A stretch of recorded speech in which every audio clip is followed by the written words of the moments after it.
अस्सलाम वालेकुम। तो दोस्तों मुझे इस बात का नहीं पता कि वीडियो कितनी लंबी होगी। मैं आपसे कोई फिल्म या कोई कॉमेडी शेयर नहीं करता।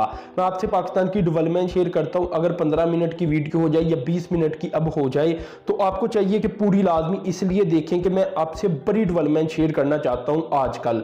और काफ़ी रह भी जाती हैं, इसमें कोई शक व शुबा नहीं। इसलिए पहली डेवलपमेंट की तरफ आएंगे। इन लोगों के लिए पैगाम था जो ये चाहती हैं कि वीडियो 6 मिनट की या 5 मिनट की बने। अब अगर डेवलपमेंट ज़्यादा होंगी तो आपको खुशी खुशी देखनी चाहिए कि मैं आपसे कोई मजाक नहीं करता, बल्कि सिंसेरिटी के साथ पाकिस्तान का एक रोशन इमेज आपके सामने रखता हूं। तो दोस्तों ये पहला आप देखिए बैनर, ये गवर्नमेंट ऑफ पाकिस्तान का बैनर है। इसमें आज वज़ीर आज़म क्योंकि फैसलाबाद तशरीफ ले गए थे तो सन्नत के लिए जो तारीखी मराती पैकेज दिया गया, इसमें पीक आवर्स रेट बताए गए हैं जो कि 25% ज़्यादा थे। इसका खात्मा कर दिया गया है और 24 घंटे ऑफ पीक आवर्स पर ऊपर जो रेट था 25% ज़्यादा का वो लागू होगा। दूसरा दोस्तों छोटे और दरमियाने दर्जे की सनत के लिए इजाफी बिजली जो मांगती हैं सनतकार, उसके लिए भी 50% छूट दे दी गई है जून 2021 तक। इसके अलावा बड़ी सी सनतों के लिए जो इजाफी बिजली है उसके ऊपर 2023 तक 25% छूट दे दी गई है। अब जब गवर्नमेंट ऑफ पाकिस्तान की जानिब से बैनर बनाया गया था तो मैंने सोचा आपसे शेयर करूं। अब देखें दोस्तों ये बहुत सारी मेरे पास डेवलपमेंट मौजूद है और बहुत बड़ी बड़ी डेवलपमेंट है इनमें से। इसमें दोस्तों पहली डेवलपमेंट कुछ इस तरह से है कि वज़ीर आज़म पाकिस्तान की जानिब से $100 मिलियन की एलोकेशन अप्रूव कर दी गई है और ये की गई है एडवांस पेमेंट के लिए जो कि कोविड-19 की वैक्सीन के लिए दी जाएगी। अभी ये बात याद रखें कि कोविड-19 की वैक्सीन अभी पाकिस्तान को मिलने नहीं जा रही, क्योंकि वर्ल्ड हेल्थ ऑर्गेनाइजेशन के जो कंट्री डायरेक्टर हैं जिनका नाम बनता है डॉक्टर पलीथा, तो वो कहते हैं कि पाकिस्तान को 2021 से पहले वैक्सीन नहीं मिलेगी और जो मिलेगी वो शुरू के अंदर 20 मिलियन डोजेस होंगी, यानी 20% पॉपुलेशन के लिए मिलेगी पाकिस्तान की। तो ऐसे में वज़ीर आज़म ने 2020 के अंदर ही आप कह सकते हैं कि एडवांस पेमेंट अलग से कर दिया कोविड-19 के लिए और ये कोई $100 मिलियन तक बताई जाती है। अभी अप्रूव की है लेकिन जब जरूरत पड़ेगी यही इन्हीं पैसों में से पैसा दे दिया जाएगा। तो इससे सिंसेरिटी की भी पता चलता है कि वज़ीर आज़म इस वक्त कोविड-19 को लेकर काफ़ी सीरियस हैं और उसके पैसे इन्होंने पहले से ही अलग कर दिए हैं। तो इस डेवलपमेंट को लेकर जितनी ज़्यादा तारीफ बनती है वज़ीर आज़म की वो करनी चाहिए मेरे ख्याल से। अब दोस्तों अगली डेवलपमेंट की तरफ चलता हूँ और वो मैंने बता दिया बल्कि डोजेस के मतलब कि 20 मिलियन डोजेस पाकिस्तान को मिलेगी। अब दोस्तों इससे अगली जो डेवलपमेंट है वो ये है कि आखिरकार गिलगित बल्तिस्तान की गवर्नमेंट की जानिब से ट्यूसडे वाले दिन अपना पहला public private partnership agreement sign कर लिया गया जो कि किया गया इंडस्ट्रियल प्रमोशन सर्विसेज के साथ, जो कि आगा खान डेवलपमेंट नेटवर्क का एक आप कह सकती हैं बाजू है कमर्शियल डेवलपमेंट को लेकर। अब दोस्तों ये पाकिस्तान गिलगित बल्तिस्तान का पहला run of the river project बनाया जाएगा गिलगित बल्तिस्तान के अंदर ही। खैर दोस्तों ये बहुत अहम तरीन डेवलपमेंट हुई है। इसका रीज़न ये है कि गिलगित बल्तिस्तान का इलाका अकेले ही 45 से 50 हज़ार मेगावाट पोटेंशियल रखता है पाकिस्तान के लिए, वो इतनी बिजली बनाकर दे सकता है। तो ये काफ़ी अच्छी डेवलपमेंट है कि चलें एक और हाइड्रो पावर प्रोजेक्ट अप्रूव कर दिया गया, एग्रीमेंट साइन हो चुका है। इंशाल्लाह फ्यूचर के अंदर वो बनाया जाएगा पब्लिक प्राइवेट पार्टनरशिप के ऊपर। अब दोस्तों जो अगली डेवलपमेंट सामने आ रही है ये 5G को लेकर आ रही है। 5G नेटवर्क के बारे में बताया जा रहा है कि पाकिस्तान के अंदर जो बेहतरीन साल रहेगा कि पाकिस्तान के अंदर इसे इंट्रोड्यूस करवाया जाए, ये 2022 रहेगा। अब देखें ठीक है कि चाइना के अंदर आ चुकी है, इसके अलावा साउथ कोरिया और कुछ और कंट्रीज के अंदर भी आती चली जा रही है 5G। अगर साउथ कोरिया की बात की जाए तो वो अपनी पॉपुलेशन का 25% हिस्से को इस वक्त 5G सर्व कर चुकी हैं। चाइना भी कोई 8 से 10% कर चुका है। तो पाकिस्तान भी चाइना की मदद से कर सकता है, 2021 के अंदर कर सकता है। लेकिन आप ये देखें कि ऐसा नहीं होता कि कोई भी टेक्नोलॉजी आती है तो उसे अन्यवाह ही फैला दिया जाता है। असल में उसमें इन्वेस्टमेंट होती है, उसमें पैसा लगाया जाता है, तो इस लिहाज से ही फिर उसे देखा जाता है कि कब तक इंट्रोड्यूस करवाया जाए। तो पाकिस्तान के लिए जो बेहतरीन साल दिखाया जा रहा है वो ये बताया जा रहा है कि 2022 होगा। 2022 के अंदर अगर पाकिस्तान 5G सर्विसेज को लॉन्च करता है तो फिर भी पाकिस्तान दुनिया के इन चंद ममालिक में होगा जिन्होंने 5G सर्विस को लॉन्च कर दिया होगा। अब दोस्तों ये बात आप याद रखें कि लॉन्च करने से मुराद ये नहीं है कि आपको दरादर बड़े कमाल के सिग्नल इसके मिलेंगे। लॉन्च होगा इसके 2 सालों के अंदर जो इसकी एक्यूरेसी है, जो इसकी स्ट्रेंथ है सिग्नल्स की, वो बेहतर होती चली जाएगी।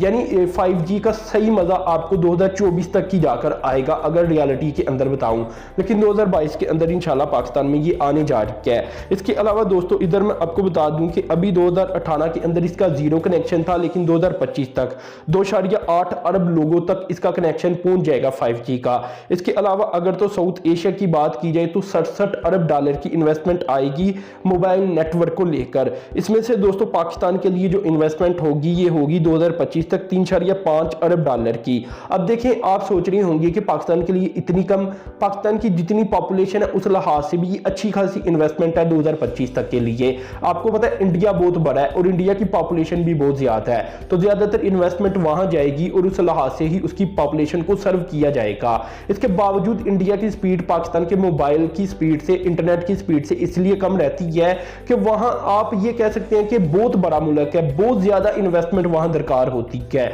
तो इस लिहाज से जहां पाकिस्तान इतनी इन्वेस्टमेंट लेगा तो पाकिस्तान के अंदर इसका जो काम होगा वो बेहतरीन काम होगा 5G को लेकर। इसके अलावा दोस्तों इस वक्त पाकिस्तान के अंदर तकरीबन 170 मिलियन के करीब यूजर्स बन जाती हैं मोबाइल नेटवर्क्स के, और इसमें से दोस्तों 85 मिलियन 3G और 4G को अब तक सब्सक्राइब कर चुकी हैं। तो इससे मुराद ये है कि ये बढ़ते बढ़ते 2025 तक 130 मिलियन तक गालबन बताया जा रहा है कि करीबन इतने पाकिस्तान के अंदर 3G 4G या इंटरनेट के यूजर्स हो जाएंगे। तो जब पाकिस्तान के अंदर 2022 के अंदर 5G आएगा तो तमाम के तमाम यूजर उसमें कन्वर्ट हो जाएंगे ऑटोमेटिकली, क्योंकि मोबाइल आपको पता है आजकल रिप्लेस होते चली जाती हैं 1-2 साल के अंदर ही। तो बहुत जल्द 5G पाकिस्तान के अंदर आ जाएगी और पाकिस्तान के अंदर इस्तेमाल होना भी शुरू हो जाएगी। इसके अलावा दोस्तों 2023 तक ये मैं आपको बताता चलूं कि जो मोबाइल इंडस्ट्री के अंदर इन्वेस्टमेंट है या उसकी जो रीच है, जो ओवरऑल इकोनॉमिक आउटपुट है इसका, यानी GDP है इसकी, ये 24 अरब डॉलर तक पहुंच जाएगी पाकिस्तान के अंदर, और पाकिस्तान की ये टोटल GDP का बनता है 6.6%। ये 2023 तक की फिगर्स मैं आपको बता रहा हूं। तो खैर दोस्तों ये एक और अच्छी डेवलपमेंट मैंने आपसे शेयर की। अब एक और डेवलपमेंट की तरफ चलता हूं। इस डेवलपमेंट के नज़दीक दोस्तों गवर्नमेंट ऑफ पाकिस्तान की जानिब से स्टील मिल्स के जो मुलाजमीन के पैसे थे वो अदा कर दिए गए हैं, कोई 24 अरब 42 करोड़ रुपए।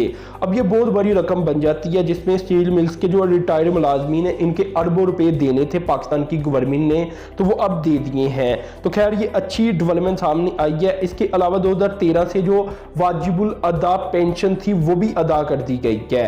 तो ओवरऑल जो मुलाजमीन को दिए गए हैं पैसे ये हैं 7,594 रिटायर्ड मुलाजमीन। तो अच्छी डेवलपमेंट है ये भी, क्योंकि उन्हें भी तो पैसों की जरूरत रहती है ना, तो इतनी देर से उनके पैसे रोके गए थे, तो ये काफी खराब तरीन डेवलपमेंट माजी के अंदर होती थी। आज ये बहुत अच्छी डेवलपमेंट हुई है कि सबके पैसे क्लियर कर दिए गए हैं। इसमें दोस्तों अब जो अगली डेवलपमेंट है ये इलेक्ट्रिक व्हीकल्स को लेकर है। इलेक्ट्रिक व्हीकल्स जो कि 4 व्हील इलेक्ट्रिक व्हीकल्स होगी, इसकी पॉलिसी भी अंडर वे है और 2 हफ्तों तक सामने आ जाएगी। इसमें दोस्तों ये बताया गया है कि जो टैक्स एग्जेम्पशन इन्हें दी जाएगी ये 50% तक दी जाएगी, यानी टैक्स की छूट।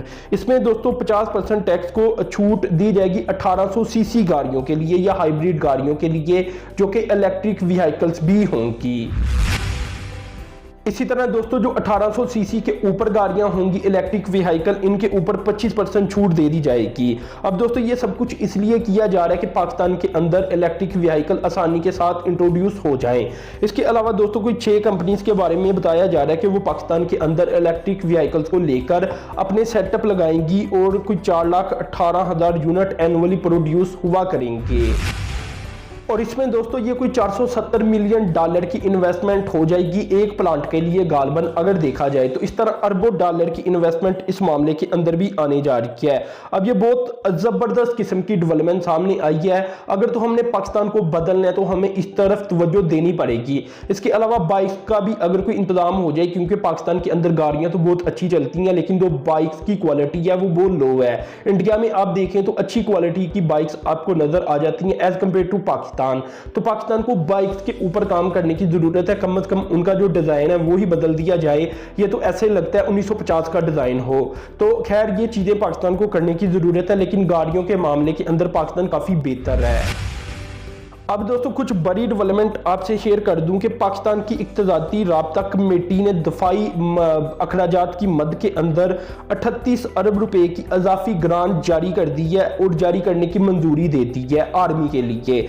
अब दोस्तों ये मैं आपको डिटेल बता देता हूं कि क्यों पाकिस्तान को इन पैसों की जरूरत पड़ी है मजीद, क्योंकि एक तो बजट होता है ना आर्मी का, आपको पता है डिफेंस बजट, वो तो दिया जाता है। लेकिन ये पैसे इसके अलावा दिए जा रहे हैं 38 अरब रुपया, ये बात आप याद रखें। इसमें दोस्तों सबसे पहले कोई 26 अरब 90 करोड़ रुपया ईरान के साथ जो फेंसिंग की जानी है इस साल जो हो रही है, इसके लिए चाहिए, फिर इसकी फेंसिंग का काम मुकम्मल होगा तो उसके लिए एक अजाफी सप्लीमेंट्री ग्रांट दे दी गई है। मजीद दोस्तों पाकिस्तान की फौज की एक स्पेशल सिक्योरिटी डिवीजन बनाई गई है, इसके लिए 6 अरब रुपए और 20 करोड़ रुपए दिए गए हैं। अब दोस्तों इसके अलावा एक और सिक्योरिटी डिवीजन बनाई गई है, ये पहली वाली जिस डिवीजन का मैंने जिक्र किया ये शुमाली साइड की डिवीजन है, और जो अब जिक्र करने जा रहा हूं ये जनूबी साइड की डिवीजन है। इसके लिए दोस्तों 16 अरब 60 करोड़ रुपए की अजाफी ग्रांट की मंजूरी दे दी गई है। अब दोस्तों ये दोनों डिवीजन के बारे में मैं आपको बता दूं कि असल में ये दोनों डिवीजन सीपैक को प्रोटेक्ट करने के लिए बनाई गई थी।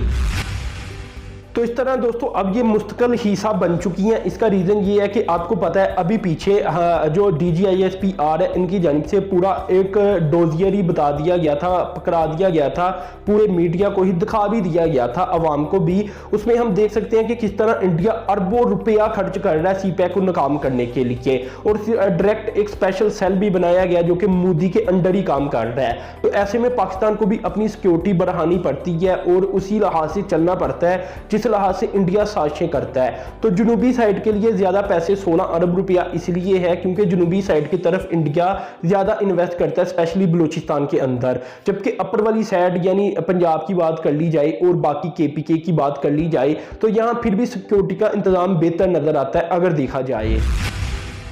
अब दोस्तों जो आखिरी डेवलपमेंट है वो काफी बड़ी हुई है। पाकिस्तान स्टॉक एक्सचेंज और इसी तरह बैंक अल्फला के दरमियान एग्रीमेंट साइन हो चुका है। दोस्तों असल में पहले क्या होता था कि बैंकों से कर्जा लिया जाता था और इन्वेस्टमेंट की जाती थी, सरमायाकारों को पैसे की जरूरत होती थी तो वो बैंकों के पास जाते थे। लेकिन बैंकों को अगर देखा जाए तो कंस्ट्रक्शन इंडस्ट्री के लिए उनके पास इतना पैसा नहीं, जैसा कि 50 लाख घरों की अगर बात की जाती है तो 50 लाख घरों के लिए ट्रिलियंस ऑफ रुपीज चाहिए, ठीक है ना, बहुत बड़ी रकम चाहिए जो कि पाकिस्तान के बैंक नहीं दे सकते। तो ऐसे में दोस्तों इस तरह की चीजों को सॉल्व करने के लिए इन्वेस्टर को पैसा देने के लिए एक सेकंड डेट सिक्योरिटी बनाई गई है, या डेट मेकर्स बना दिया गया पाकिस्तान स्टॉक एक्सचेंज को कि अगर इन्वेस्टर चाहें तो अब वहां से भी पैसा ले सकती हैं। और जो हम इन्वेस्टमेंट करती हैं स्टॉक मार्केट के अंदर लोग करती हैं, और आपको पता है ट्रिलियंस ऑफ रुपीस ये मालियत की इन्वेस्टमेंट होती है, तो वो पैसा अब डेट सिक्योरिटी के अंदर भी लिया जा सकेगा और इन्वेस्टमेंट जो इन्वेस्टर होती हैं वो पैसे से कर सकेंगे। तो इस तरह ये एक निजाम बनाया गया, सेकेंडरी निजाम भी इसे कह सकती हैं। जिस तरह पहले बैंकों से पैसा लिया जाता था गालबन उसी तरह अब जो पाकिस्तान की स्टॉक मार्केट है वहां से भी पैसा उठाया जा सकेगा, जिससे यह है कि कारोबार में इजाफा होगा। जो सिर्फ बैंकों के ऊपर बोझ बढ़ता था वो थोड़ा सा तकसीम हो जाएगा और एक सेकेंडरी तौर पर भी एक चीज मुहैया हो जाएगी जो इन्वेस्टर है इन्हें। इसका नाम दोस्तों डेट मार्केट भी कहा जा सकता है इसे अगर देखा जाए। इसके अलावा 550 कंपनियां इस वक्त पाकिस्तान स्टॉक एक्सचेंज के अंदर लिस्टेड है, और इसमें से दोस्तों 25 डेट सिक्योरिटीज की कंपनीज हैं, और इनकी जो मजमूई मालियत बन जाती है ये बन जाती है 7.47 ट्रिलियन रुपए। तो यानी अगर इनमें से अब जो इन्वेस्टमेंट होने जा रही है जिस तरह मैंने आपको बताया, तो इसमें से 10 से 15-20% भी इनका हुजम मजीद बढ़ जाता है। तो उस तरह फिर ये होगा कि ये सरमाया ट्रिलियंस ऑफ रुपीस मजीद बढ़ जाएगा। तो इस तरह ये काम किया जाने लगा और ये बहुत बड़ी डेवलपमेंट सामने आई है स्टॉक एक्सचेंज को लेकर। तो दोस्तों ये सारी मालूमात मैंने आपसे शेयर की, तो आपने चैनल को सब्सक्राइब कर देना है, साथ में जो बेल के आइकन पर क्लिक कर देना है। अब तक के लिए इतना ही था। अल्लाह हाफिज।